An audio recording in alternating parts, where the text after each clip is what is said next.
안녕하세요. 법무법인 조율의 유한 변호사입니다. 이번 영상은 저번 영상하고 연결되는 그런 영상입니다. 그래서 저번 영상의 내용을 간략하게 설명드리자면, 저번 영상에서는 이제 대법원 판례를 하나 소개시켜 드렸는데, 그게 이제 보이스피싱 범죄에 속아서 본인의 계좌 정보를 타인에게 대여해 줬을 때, 그때에도 전자금융거래법에 따라 처벌받을 수 있다. 그래서 어떠한 경우에도 본인의 계좌 관련된 정보들을 타인에게 대여해주면 안 된다. 이렇게 좀 말씀을 드렸는데요. 이번에는 사안이 굉장히 유사함에도 불구하고 대법원에서 전혀 다른 판단을 내렸습니다. 그래서 그 두 개 판례에 좀 차이점을 말씀드리고, 혹시나 제가 말씀드린 그 영상과 유사한 사실관계로 수사기관 재판을 받고 있거나 법원에 재판 중이더라도 너무 낙담하지 말고 좀 변호사와 상담을 해서 끝까지 어떠한 좀 벗어날 수 있는 혐의를, 그런 거를 좀 제안을 드리고자 이 영상을 준비했습니다. 먼저 그 대법원 판례는 사실관계에 대해서 좀 말씀드리자면요. A는 이제 2019년 7월 23일 날 성명 불상자가 보낸 그 광고성 문자를 보고 카카오톡으로 대출을 상담을 신청을 합니다. 여기서 성명 불상자는 이제 카카오톡으로 이제 A한테 이렇게 얘기해요. 대출은 가능하다. 근데 이제 대출 원리금을 우리가 이제 너로부터 받아야 되는데, 그거를 A 너가 이제 임의로 지급 안 할 수 있으니까 우리가 그 체크카드를 갖고 있으면서 너의 대출 원리금을 우리가 알아서 빼가겠다. 이렇게 얘기를 합니다. 그래서 이제 A는 그 말을 믿고 그 성명 불상자, 사실은 이제 보이스피싱 범죄자들, 그 사람들한테 본인의 체크카드하고 관련된 계좌 정보를 쫙 넘깁니다. 그 방식은 이제 똑같습니다. 이제 뭐 택배 기사를 통해서 그 실물 그 체크카드를 동봉해서 그 사람들이 알려준 주소를 보내는 거죠. 그 다음에 이제 그 성명 불상자가 갑자기 이제 애초에 말했던 거와 다르게 2019년 7월 24일 날 A 통장에 가공의 입출금 내역을 막 만드는 거예요. 그래서 이제 A가 이제 그 성명 불상자한테 이거 얘기하지도 않는 이게 거래 내역이 이게 뭐냐?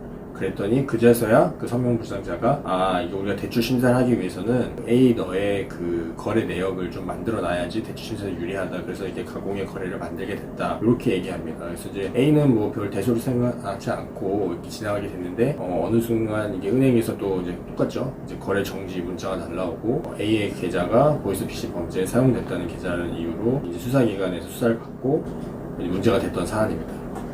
근데 이거는 이제 사실관계가 2019년에 있었다는 얘기니까, 제가 저번 영상에서 말씀드린 그 대법원 판례에 따라 당일 수사기관에서는 이것도 전자금융거래법 위반으로 보고 기소를 하게 되었고요. 1심, 2심에서는 이제 대법원의 기존 판례 취지에 따라 다 유죄 판결을 내렸습니다. 하지만 이게 대법원에서는 기존의 판례하고 좀 다르게 무죄 판결을 내렸어요. 대법원은 판결 이유에서 이렇게 얘기합니다. A가 그 계좌 정보를 대여한 거는 그 성명 불상자들이 가공의 거래를 만들려고 이렇게 애초에 얘기하고 전해준 게 아니고, 단순히 A의 대출 원리금을 상환받기 위해서 그 거래 정보를 대여했을 뿐이다. 즉 A 입장에서는 본인의 계좌에 가공 입출금 내역이 만들어질 거라는 것은 전혀 예상하지 못했다. 그래서 전자금융거래법에서 말하는 대여에 고의성이 없다라고 판시 이유를 이렇게 설명을 했습니다. 기존의 사실관계하고 좀 다른 점은, 기존의 사실관계, 유죄 판결이 냈던 사실관계에서는 피고인 A가 처음부터 알았었던 거예요. 가공의 거래가 있을 거라는. 근데 이번 사안에서는 이 A는 그러한 거는 몰랐고, 단순히 나의 대출 원리금을 상환받고자 하는 방식으로 그렇게 계좌 정보를 넘겼다는 그 사실관계가 다르다. 그래서 고의성이 없었다. 뭐 이렇게 판시를 했습니다. 근데 사실 이 판례에 좀 의문이 좀 있습니다. 왜냐하면 이 전자금융거래법에서는 명백하게 이걸 처벌하는 그 구성 요건을 보면 이 거래 정보를 대여한 사람은 처벌을 하고 있거든요. 그 대여에 어떤 대가가 있을 걸 기대하고 자기의 거래 정보를 대여한 자를 처벌하고 있는데, 이 앞에 판례하고 뒤에 판례에 대여했다는 건 사실 동일해요. 타인에게 대여한 점. 그리고 다 동일하게 어떤 대출을